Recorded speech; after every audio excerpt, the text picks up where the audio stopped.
না, আমাদের বাংলাদেশের প্রশাসন, বাংলাদেশের আইন এটা হলো শক্তিমানের জন্য। আমি দেখলাম যে প্রধানমন্ত্রী তারেক জিয়ার মেয়েকে অশোভন আচরণ করেছে, তাকে গ্রেপ্তার করা হয়েছে।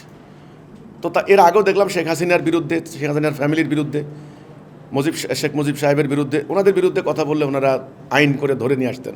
রাষ্ট্র ক্ষমতা আছে। এখন আমাদের বিরুদ্ধে এইভাবে হত্যার হুমকি দিচ্ছে, এইভাবে ছবি বিকৃত করে অপপ্রচার চালাচ্ছে, মিথ্যাচার চালাচ্ছে প্রকাশ্য। আইন কিছু করছে না এবং এদের বিরুদ্ধে মামলাও নিতে চাচ্ছে না, মামলাও নিচ্ছে না।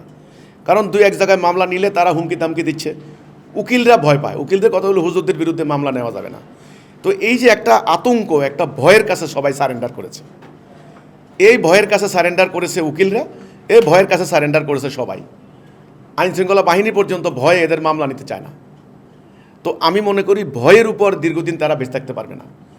মানুষের ভালোবাসা, শ্রদ্ধার সম্মান যখন উঠে যাবে, ভয় দিয়া বেশি দিন তারা টিকতে পারবে না।